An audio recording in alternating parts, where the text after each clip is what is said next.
Welcome to Power Up Your Practice, the go-to podcast for law firm owners and managing attorneys working on the business, not in it. I'm Ruby Powers, your guide into the heart of law practice management, bringing your insights from leading legal minds, trailblazing attorneys, and expert guests who provide practical perspectives on running your firm more effectively and efficiently. And before we dive in, I'm thrilled to announce that my latest book, Power Up Your Practice, is out and available on Amazon. It's packed with actionable advice for growing a successful law firm. Be sure to grab your copy today. And don't forget to subscribe to our newsletter for exclusive tips and resources. And if you're enjoying this podcast, we love your reviews. They help us reach more attorneys like you who are striving to build the practice of their dreams. Prepare to open your mind, be inspired, and power up your practice to the next level.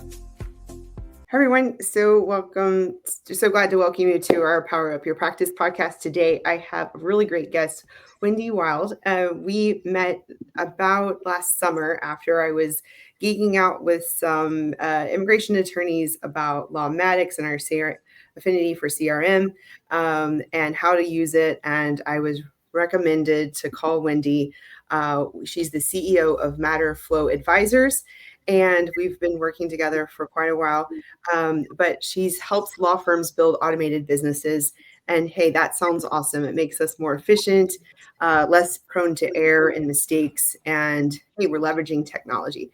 So Wendy, welcome to the show. Tell us a little bit more about yourself. Thanks, Ruby. It's great to be here. So like you said, I'm the CEO of Matter Flow Advisors, and I happened into legal tech about 2 years ago. I think we'll probably talk a little bit more about that. And just found an affinity for Lawmatics specifically as a CRM, and really enjoyed the way I got to transform law practices by helping firms implement the tool. And it just led me down a path to starting my own business, Matter Flow Advisors, so that I could help more firms and have impact in the way that I wanted. And so that's where you found me today. Like you said, I helped your firm starting over the summer, and it's been an awesome process. Yeah, thank you. Really appreciate it. And, for those listening, we're going to be talking about customer relationship management tools and automation. So regardless of whatever tool you may use, I think you'll find a lot of really good advice from this episode. But Wendy, one of the things I noticed is like we had been using our CRM for a long time, but we weren't using it to the fullest ability. And you were like, oh, you could do it this way. You could do it this way. But one of the things I realized was just like how fun it is, because it's almost like if you like that type of stuff, like it's sort of like a no code coding in a little bit, but then there's like organization and you can really geek out about it. But like once you build these automations, it can be a lot of fun. But like, why are you into this? Like, why do you like doing this work? Yeah. So for me, every firm that I step into, whether they have the platform or they're exploring options, I get to see the full transformation of where they started and then the experience or the joy that they get on the back end of having all of that delivered. Like realizing you're never missing an appointment confirmation or reminder. And it sounds so, not that exciting, but as a person who has my own business, I know how critical that is to just like ensure your clients are being taken care of and that all the things you hope are happening are actually happening. And so I truly got sucked into it because it was so magical to see an automation set up and then watch it do what I programmed it to do with no code. And so, yeah, it's just been a delight to experience the transformation that I get to carry out for law firms. And that's probably the most exciting part for me. But before we go into more of like, what is CRM? Because I always feel like we have to explain that a little bit more and what the pros are, the pros and the pros. Exactly. But before, I had just asked you this, because what did you do before you were into Lawmatics and to CRM? Yeah. So before I got into the CRM world, I actually was a scientist and I studied biochemistry and chemistry. I taught high school for a handful of years. And then I went to a graduate program where I was studying bioinformatics and looking at tuberculosis and why it's antibiotic resistant or why some strains are.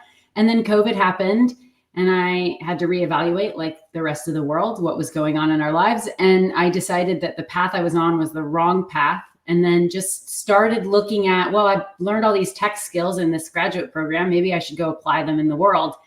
And automation and ChatGPT were automation had existed for a while, but ChatGPT was fairly new. And so I really wanted to dive into a space that allowed me to use the technology that was feeling really exciting. And I think the first two, like I said, ChatGPT for sure, but then also Zapier was a thing that like pulled me in and excited me about the way this tool could transform businesses. Awesome. So I could see that, like, if you have more of like a orderly, organized mentality. And I think you also had said like you had done some coding. So this sort of feels a little bit like second nature a little bit. Yeah. And actually that was the thing I learned when I stepped in. I'm going to tell two stories in one, but when I started college, I was 26 and I didn't know what I was going to study, but I took my first chemistry class. And I remember the teacher asking questions or the professor asking questions. And I just knew the answer to all of them from the lecture. And I could shoot my hand up and answer the question with no real effort. It just felt so easy. And I was looking around and everyone else in the class was like, this feels really hard. This is really challenging. How do you know this? And so I realized I just had a knack for the kind of thinking that was required for chemistry. And I discovered the same thing when I started working with Lawmatics. I got hired. I was in this support department. So I just had to learn the platform. And all of a sudden, I was like, oh, this is really easy. I understand this. I get why this is working. And everybody around me was like, this is really challenging. I'm trying to learn all of this and it's not going so well. And so I realized I just had a knack for thinking the right way in order to make this work.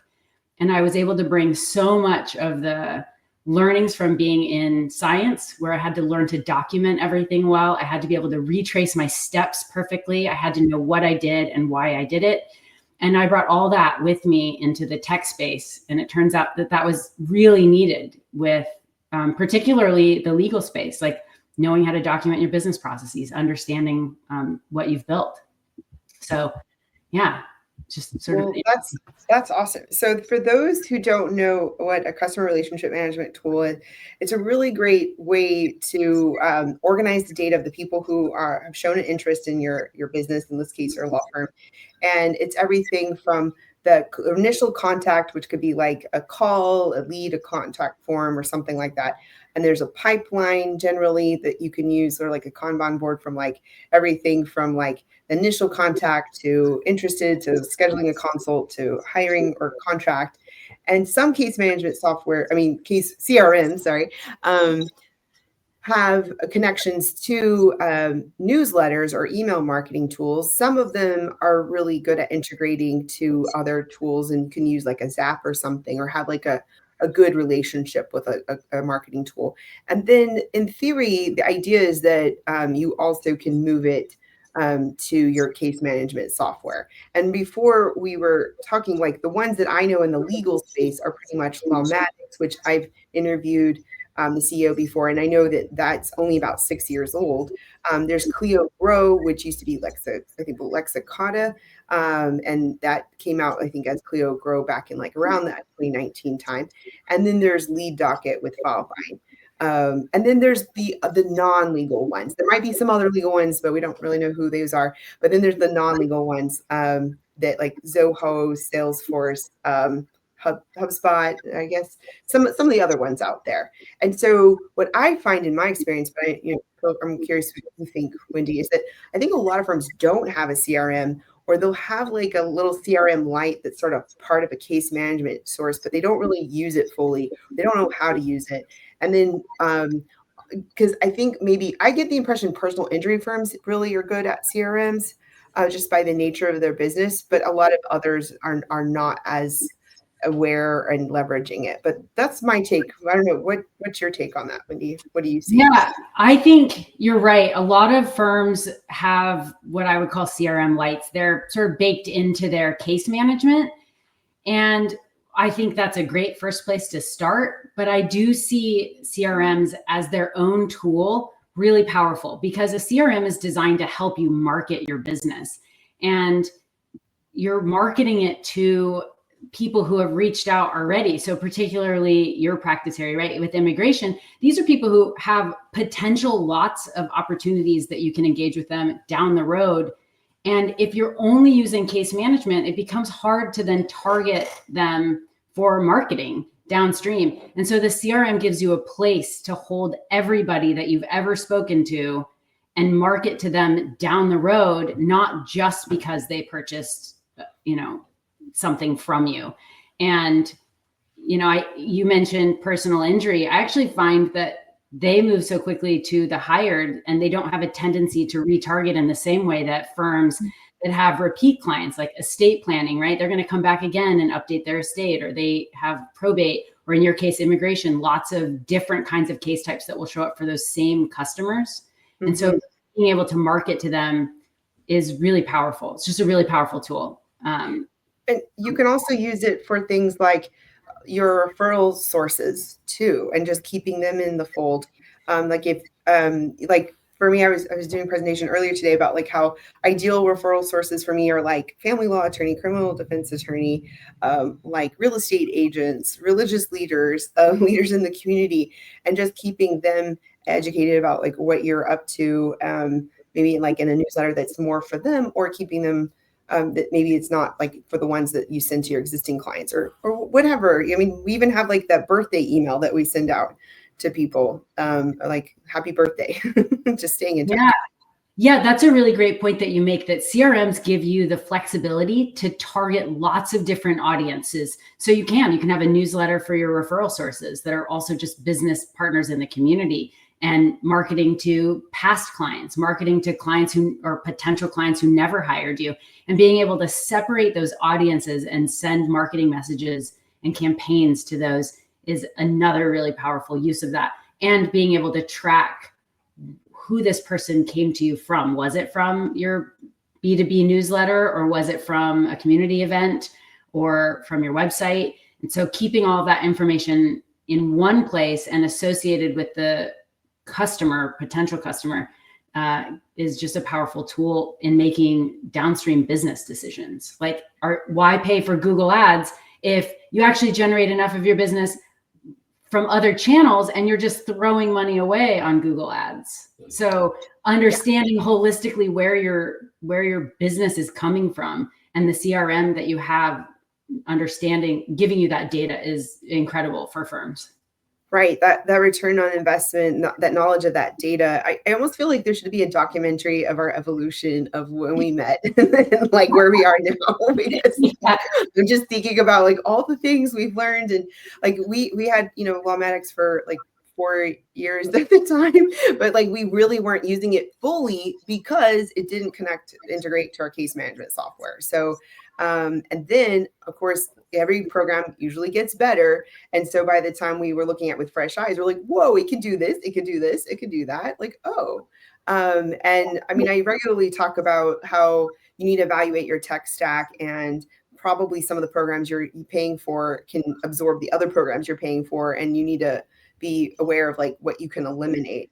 But so anyway, I'm just thinking about all the different things that are out there. I think one of the things I know with automation, you want to do like you want to think, oh, I can set it and forget it. But I would caution you not to do that. Like, evaluate on a regular basis, make sure there's not a glitch in the system if somebody didn't delete something, or, that there's not another source of where information is coming from, or what have you. But it can give you a lot of confidence that if you do have a good system in place, that a lot of things are moving in the right direction.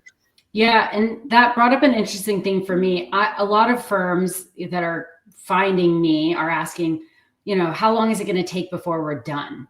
And I'm like, well, it can be 6 weeks until we're done. But what always ends up happening is, and I joke, I say like, nobody's ever broken up with me, because you discover when you get your system up and running, new challenges in your business emerge that were sort of masked by the challenges we solved with the first, iteration of updates. And then you realize, oh, I can do this other cool thing too. And then your brain as the business owner starts thinking, well, what else can I use this tool for? How else can I use this? And so I find that nobody ever says, all right, Wendy, thanks for your work, we're done. Because what they always discover is, that's working really well. Can you also implement this? Or that's working really well. Do you think you could try this? And so it becomes this ongoing update of the way your firm uses that tool, the CRM, to benefit your business and to see it grow or make it easier. Not everybody's trying to grow. Some people just really want to have an easy experience of onboarding their clients or an easy experience of intake. So just right. I mean, you could be reducing the friction. You can eliminate need for, redundant labor cost. You could make it easier for the client. I guess that's reducing the friction. You can, eliminate room for error by not having to data enter, upload, download, or whatever.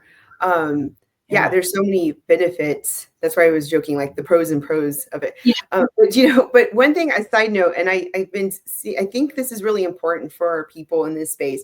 I really think that back in the day, technology used to be, we open the box and we plug it in and we sort of use it. Sort of badly, but we try. We finagle away. Now these programs are so robust. I mean, I'm talking about like case management, CRMs, whatever, that you almost do need a person who you can call on, like your phone a friend expert person who can help you. Like in my case for Lawmatics, it's Wendy, who can guide you. I mean, like, how do we fix that? And like the other thing is that at some point you want to be self-sufficient, but so like you want to train people to know in your office how to do the things. But then every once in a while you just want to be like, when you're in the maintenance mode, hey, let's just do a little check-in. Let's make sure, is there a better way to do it? Because the consultant or the advisor lives in that space. And so I think that, and as I'm leading up to ABA Tech Show and I'm thinking a lot about like legal tech, I think this is a big point that people need to understand. This is pretty much the new normal. Like gone are the days of like, you open it and plug it in and you sort of use it. Like you really can leverage consultants and advisors. And there's like a whole ecosystem out there of people that can help you get the most out of the programs you're paying for. Yeah, I totally agree. And like you said, technology doesn't quite come out of the box. You can't plug it in like, installing Windows 97, like, ta-da, it works and it's Windows and it's on your computer. Particularly in the legal space with CRMs, really any CRM, not just legal, they're quite complex. And the breadth of knowledge that you have to understand how everything fits together. Like, I have no doubt that if you were able to get through undergraduate and law school and a state bar somewhere, that you are absolutely capable of figuring out any like software platform.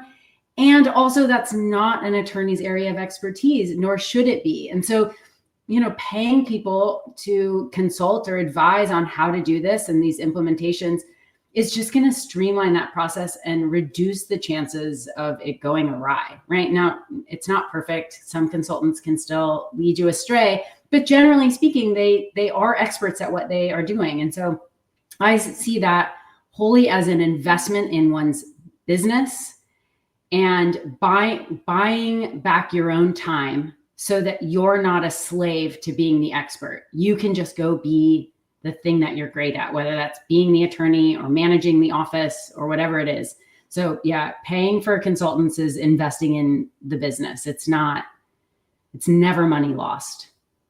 Yeah. And before I'm going to ask you, what are some of the big mistakes that you see firms make in their automations? But before I ask that, you answer that, I think two things came to mind when you just said that. One is you want to not be the bottleneck. Like you want to have systems in place. It's like an operating system, basically. Yes. Like the lead comes in and then this happens and then this happened and it just flows. And like maybe a human has to click a button somewhere along the way, but it flows and it's an operating system. And not only does that make you not be a bottleneck or one person be too much of a bottleneck, but the other thing is thinking long-term, think exit strategy, think when you're maybe selling your practice, you have this, you've invested in this system and you to show how the software, how things work, your systems and your software work hand in hand and making you more efficient.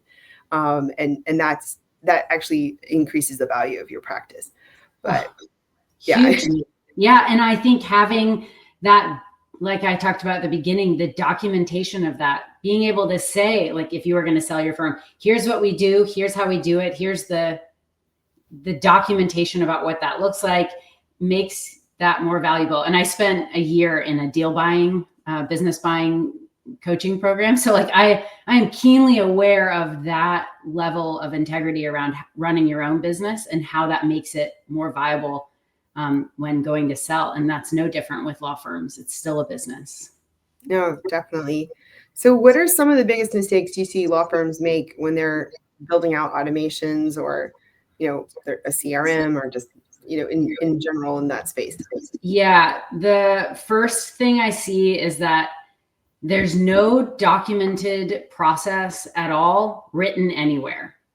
So firms get really excited about a new tool. Oh my gosh, you can do all these things, but they don't realize like, okay, well, you have to understand what your intake person is doing all day before you get sold on the idea that you can automate that away.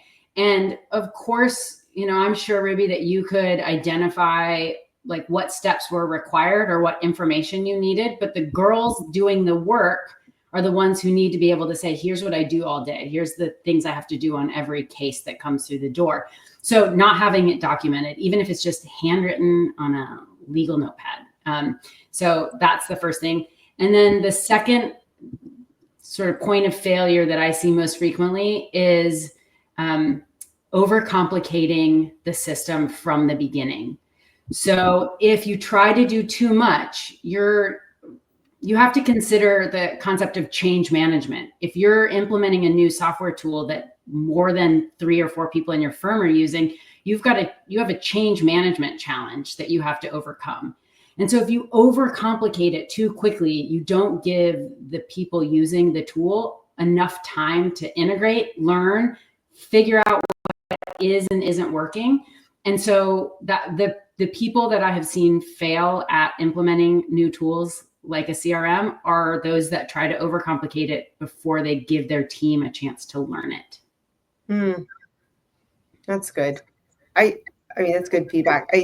Change management has been huge. That's like basically been the theme of our last couple of years, just getting everybody on board, because it was sort of like a fountain or domino effect. Like we moved the case management software, and then we opened up to more integrations and an open API. And then it was like, oh, we could do this, we could do that. And like, ooh, and then, oh, but when you're changing your operations and your tech at the same time, you have to keep going back and forth, ping-ponging, like, okay, well, I can change my operation because the tech is able to do this. Or like, just even we're talking today about the matters and how different programs do matters and files and cases. Oh my gosh. Like, and then you have to get the vernacular straight and just the different terminology depending on the program.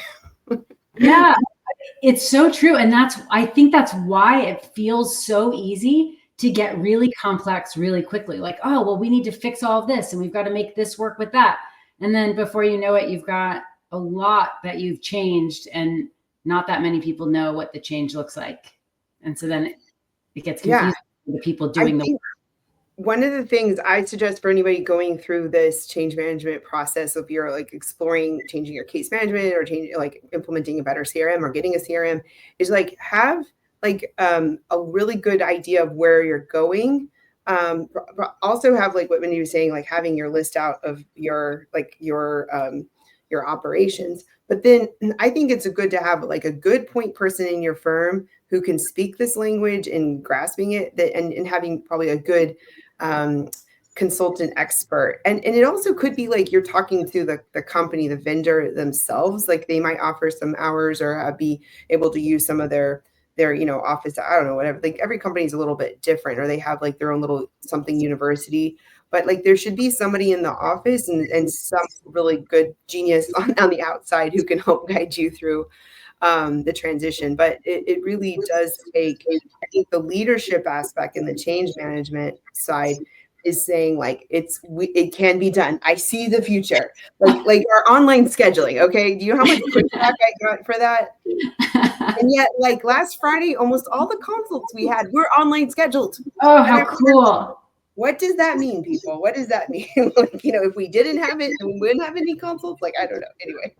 Are you feeling overwhelmed by administrative, marketing, or other legal tasks? Well, you're not alone. Many lawyers are in the same boat. They're trying to build up their firm and they're trying to figure out how to get help to do so. So that's where Staffy comes in. So over 90 law firm owners, just like you, have turned to Staffy for help with their legal, administrative, marketing, and client-facing work. Staffy's mission is to help lawyers find balance while growing their firm with bilingual virtual staff and full HR support.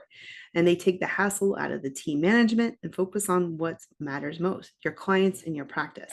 I've personally benefited from multiple staff support with about 8 virtual assistants over the last few years with my 2 businesses, including my law firm, Powered Law Group. Now schedule a free consultation with Staffy. It's stafi.cc, and you can use the code RUBY, that's RUBY, for a $500 off coupon. Yeah. I mean, see, that's the stuff I really love hearing too, right? You witnessed the shift to an online scheduler, an online like payment collection too. And then you have a whole day where everything got scheduled without somebody in your office having to manage that. Yeah, I mean, there was like little things like confirming and going after some documents, but like there was supposed to be like a lighter lift than the heavy lift. Yeah. Yeah. But, like, I'm super excited, and that's also back to what you were saying about like it takes time, because when you start doing something, then you have to sort of see like maybe we this goes over here. We don't need to make another matter here, or oh, why don't we do this? And it just like creates this whole paradigm shift to like. And then once everybody's involved in like how you can make it better. So one of the things that we've been doing internally is it's sort of like a merger between the marketing team and the admin team. And we've been having like marketing, admin, Lawmatics procedure conversations like on a weekly basis, just to keep that conversation alive. Because sometimes what happens is, and I think this probably be common for the CRM implementation, it's like sometimes the one person doesn't know what happens after they do their job and how it affects the next person. And I was really just trying to make a bridge. And that really was like how I was implementing a better like change management evolution, I guess you could say. Yeah, I mean, of course, I already knew that to be a challenge, but I'm glad that that's landing for you because you've experienced the change management. And I think that's something that most firms don't think about when they're like, oh, we're going to do this new amazing tool, fill in the blank with the tool name. There's a change that has to happen, and you have to get everyone in your firm on board with that change, or else you have disgruntled folks and nobody, you just want to make sure everybody feels good about that. So I love what you're talking about of the bridge between 2 different teams in your office, being able to talk about the impacts of that one software so that everybody understands how the pieces fit together. Yeah. I mean, we'd be in a really bad place if we weren't doing that. Because they wouldn't see like the Venn diagram of like the scope of overlap, Yeah. Well, there's this concept called the theory of constraints. I don't know if you've heard of that, but the theory of constraints is just that like when you solve one constraint in your life or your business, a new one emerges. And so the idea that you're just going to constantly be not fixing problems, but optimizing and making things more efficient. If you just have that mindset that this isn't a one and done with anything, it's going to require regular revisiting, regular tinkering, as I like to call it. You're tinkering with what's been built. It's like you get to have your own little toy train and tinker with it, only it's bigger and it produces money. I think that's a really good key point, not just the one we mentioned about like you can't just open the box and not have to do anything, or you can't just set it and forget it. Like I hadn't heard it explained that way, but I really like that because it can get very frustrating if you think like, I'm just going to do online scheduling. And as soon as I do that, everything is great. And then like, no, okay. Then that created like a whole nother thing. Like, well, now we need to make a mega intake, or maybe we need to do, like buy new ways and make it simple for them, And so like, if you realize you're in a constant striving to improve, and that you're gonna solve one problem, then you're gonna find another opportunity to solve another problem. Well, I mean, which is why I chose entrepreneurship generally. I don't know why you chose to have your own firm, but for me, there was something perpetually exciting about working in a business that was always going to have new discoveries emerge for improvement. Like it just felt exciting. No, I agree. I feel like it's been a while since I started, but I think like being able to take that gumption and continuing to improve and take those ideas. Like usually when I say I have an idea, then usually staff is like, oh shoot, what is it? You know, or especially after I go to a conference or something, because that's when I really have a lot of ideas and I have a lot of fun there. But going back to what would you suggest like for beginners who are like, okay, I'm going to dip my toe in automation. Like where would be a good place for them to get started? So automation specifically, this is why I really like Lawmatics. And I know I don't need to be software specific. This is kind of an agnostic thing, but Lawmatics is really great at automations, and the availability of what you can trigger an automation off of is just so broad that I really love it. So Lawmatics is a great automation tool. If you haven't heard of it, I'd say go look at it. But also Zapier is a really interesting place to look, because on Zapier's website, you can go look at what it integrates with. So you can see like, oh, maybe I can connect my Google Drive to Zapier and then to some other platform. So in my business, Zapier connects Lawmatics to ClickUp, because I've got lots of clients and I can't do all of my task management in my Lawmatics account because I've got to switch into other firms' accounts. So I use Zapier, which will automate my ClickUp tasks, but also it creates all my new client folders and puts new documents in there for each project that I start. And so if you're curious about how automation can change your business, just going to the Zapier website and looking at what's available and just typing in the tools that you use to see what those connections might be will spark a lot of ideas.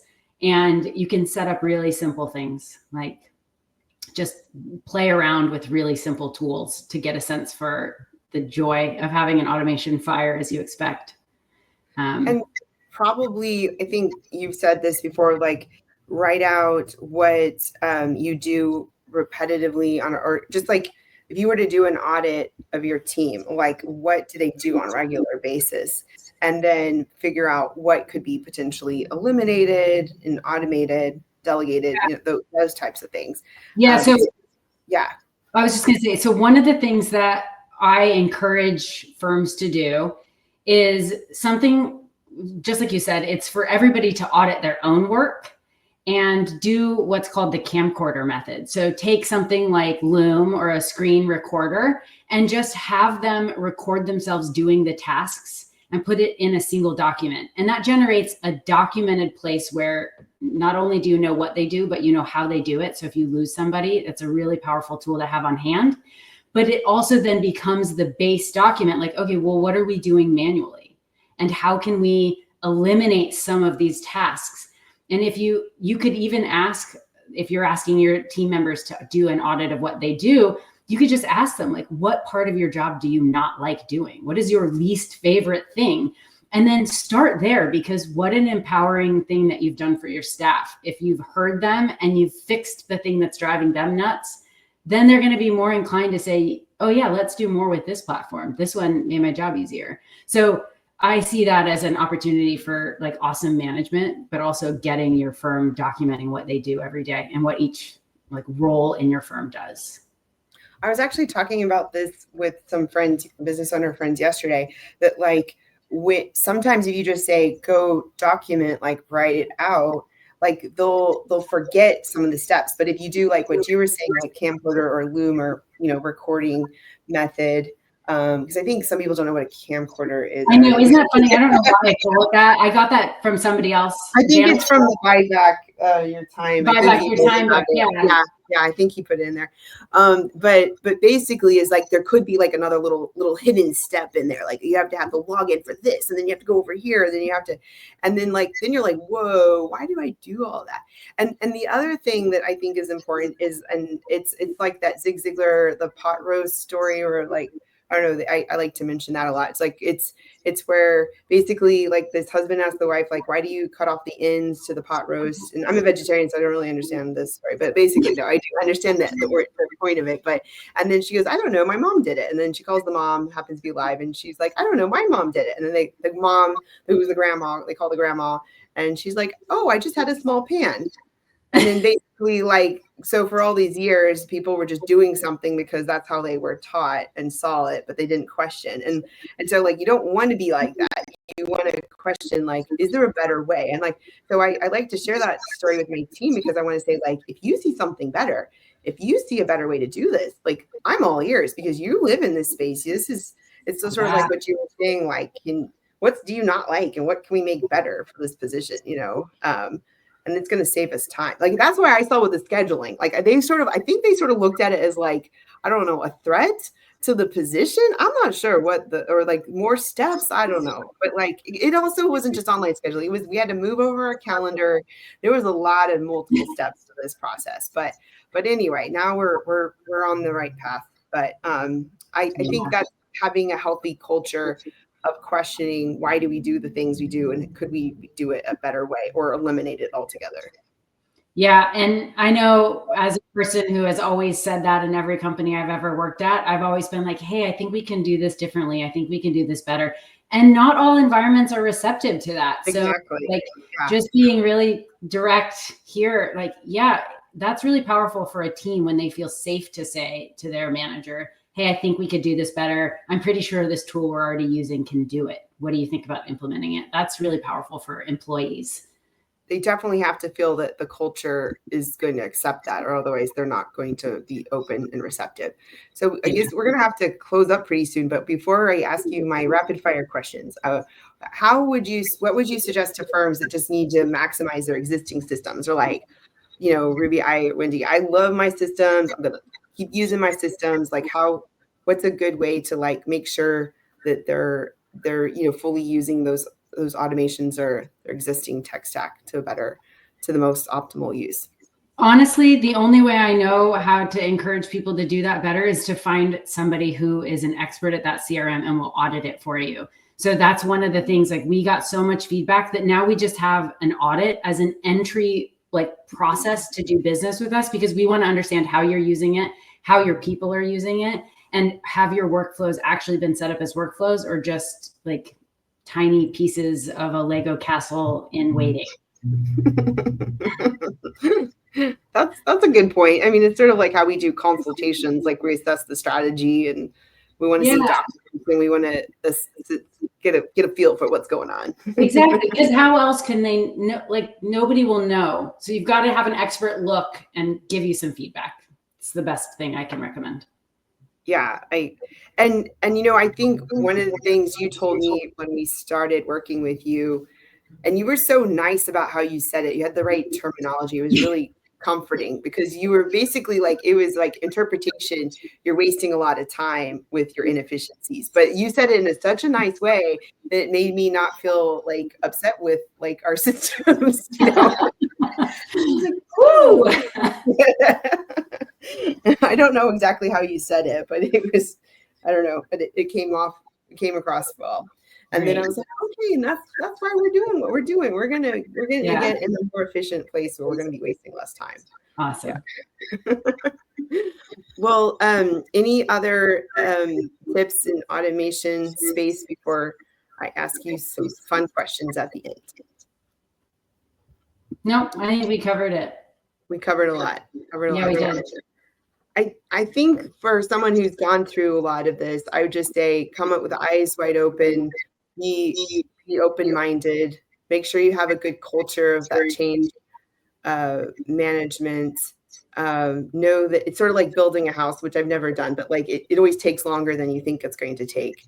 Be open to that and not be frustrated. And I think also know that, like you're saying, that the principle of just like, you're going to keep finding more things that you need to fix. It's almost like the layers of an onion. Like the more you keep digging and you find, and don't take it as like that you're not being successful because you have to keep doing things. Yeah. The one thing that just came up while we were saying this is my final parting words in terms of automation, is if you're going to hire an expert, don't tell them how to do it. Tell them, tell them your goals and what you want it to do, and allow them to be the expert in how that thing gets done, because they know these systems, they know the tech tools. So don't be attached to the how, be attached to the what. Oh, that's good. And I've heard that a lot in like delegating, like tell them what the goal is, what you want to see at the end, but they might have a way better way of accomplishing it than you could ever imagine. Yep. Well, Wendy, what would you consider your superpower? Ooh, my superpower in the real world, and I think in business too, is seeing people. And what I mean by that is like you can say what's true for you, and I can understand that perspective from your lens of the world. And so it makes it really easy for me to help firms because I understand the pain they're in because I can see clearly from somebody else's viewpoint. Wow, I think you're the only person who's ever said that in all of our 52, 53, or 50, Wow. 50 today. All right. So, yeah, that's interesting. I'll think about that one. What do you think is the habit that contributes to your success? I cannot give up on something that I enjoy or am passionate about. Like I have lots of dead projects, tons of them, but I just keep showing up every day for life because it's joyful and I follow the things that feel good to me. And so I think the habits that make me successful are just not giving up on things that feel right for me. I just have a lot of grit and resilience. Oh, awesome.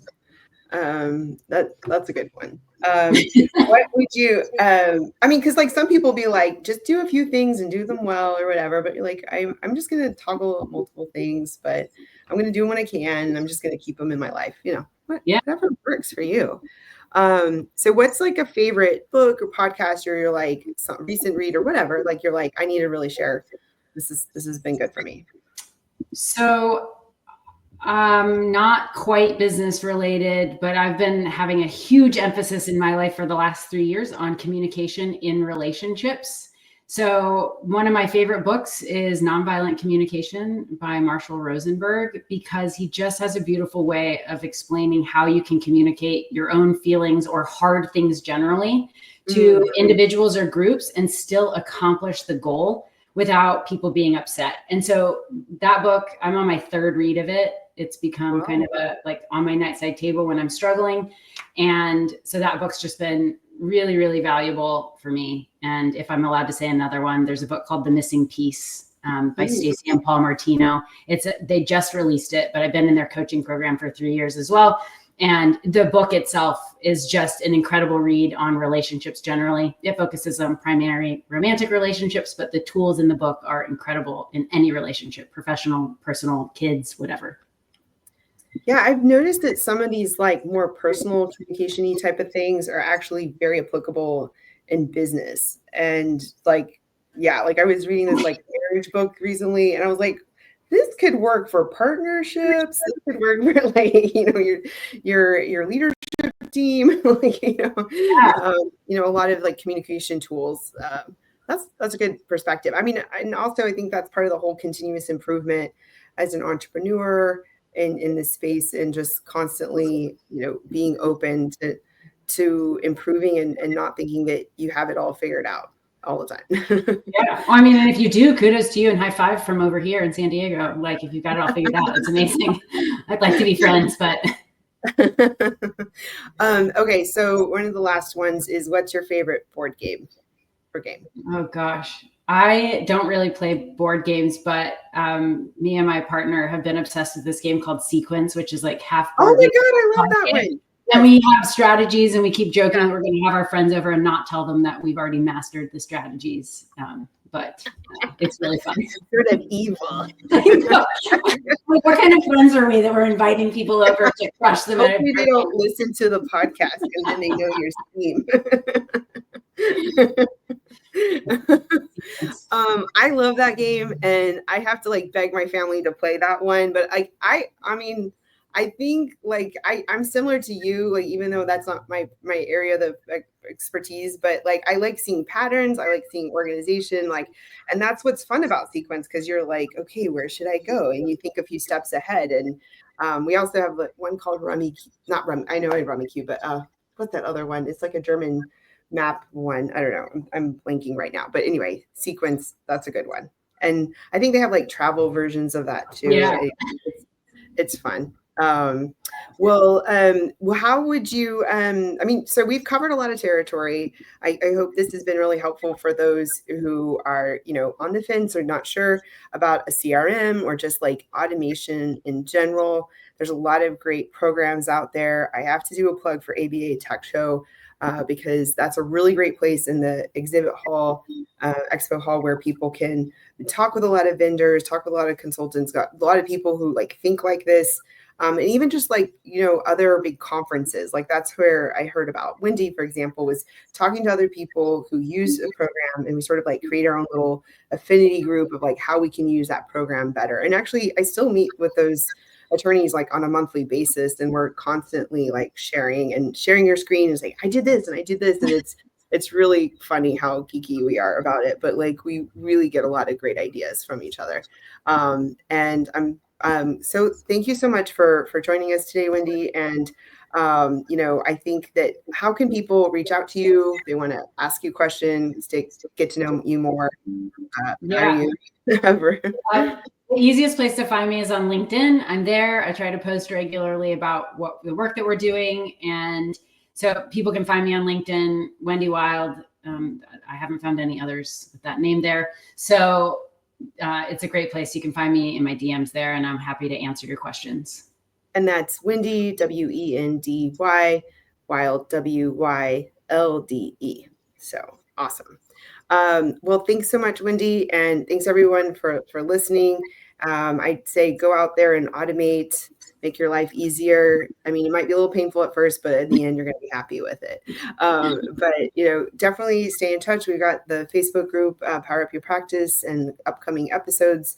Definitely share with a friend. We also are someone who could benefit from today's episode, as well as the book Power Up Your Practice is available on Amazon. Thanks, everyone, and we'll see you next time. Bye.